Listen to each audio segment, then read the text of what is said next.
Once upon a time, in the grand casino that is the financial world, there was a man who played the ultimate bluff, Charles Ponzi.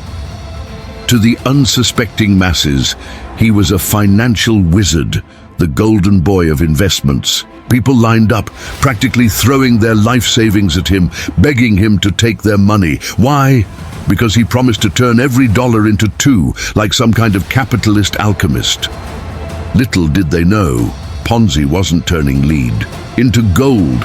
He was turning lies into fortunes. And not just any lies, but such magnificent, well-dressed, cigar-smoking lies that he managed to swindle his way to the top. The problem? His entire empire was built on the financial equivalent of a house of cards, one stiff breeze or nosy journalist, away from total collapse. Ponzi's deception was so outrageous that even a century later, his name is synonymous with one of the most infamous scams in history, the Ponzi Scheme. And if you think this is just another old-school con story, buckle up, because it's also a masterclass in how to make millions with nothing but confidence, arrogance, and an unhealthy disregard for financial laws. From rags to riches to rags. Again, Charles Ponzi was born in Italy in 1882, the son of a hard-working postman. But here's the catch: his family wasn't always scraping by. His ancestors had been successful businessmen and public officials. But by the time Charles came along, they had downgraded to the working class. And Ponzi? He took this personally. He wasn't about to settle for a life of earning money. He wanted to acquire it. So when he inherited a small sum after his father passed, what did he do? Invest wisely? Pay for an education? No, that would be too pedestrian for our boy Ponzi. Instead, he spent it all on fancy clothes, fine dining, gambling, and high society living, convincing himself he was born for luxury. The only problem: his bank account strongly disagreed, with his inheritance burned through and no degree to show for it. Ponzi did what any self-respecting broke dreamer would do. He boarded a ship to America, the land of opportunity, and gullible investors. Welcome to America. Now get a job. Ponzi arrived in Boston in 1903, filled with ambition but empty pockets. Reality hit him harder than an unpaid debt collector. With no family to bail him out, he was forced to work. Yes, actual work. From washing dishes to selling insurance, he tried every low-paying job imaginable. But here's the thing about Ponzi. He wasn't just bad at working, he was bad at being honest. Every job ended either because he quit or because he got caught scamming customers. Turns out, being an employee wasn't his true calling.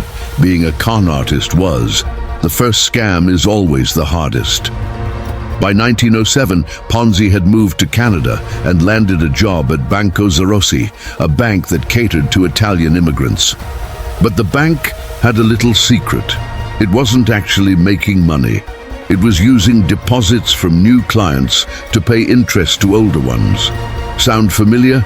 That's because it's textbook Ponzi scheme material. And while Ponzi wasn't running the scam yet, he was certainly taking notes. When the bank collapsed, Ponzi tried to forge a check to secure his future. Spoiler alert, it didn't work.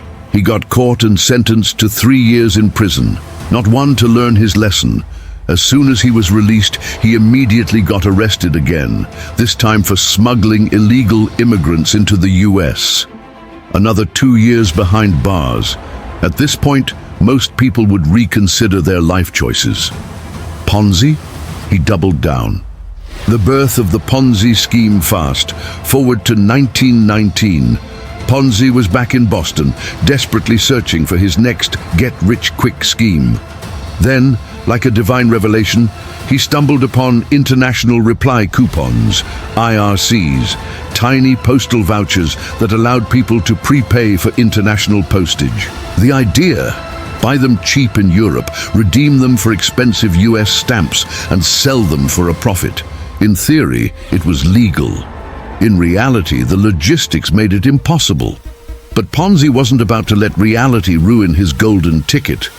Instead of actually trading IRCs, he started taking money from investors, promising them a 50% return in 45 days. It was an offer too good to refuse, and soon, people were emptying their savings accounts to get in on this once-in-a-lifetime opportunity. Only, there was no investment. Just Ponzi shuffling money around like a magician with a rigged deck of cards.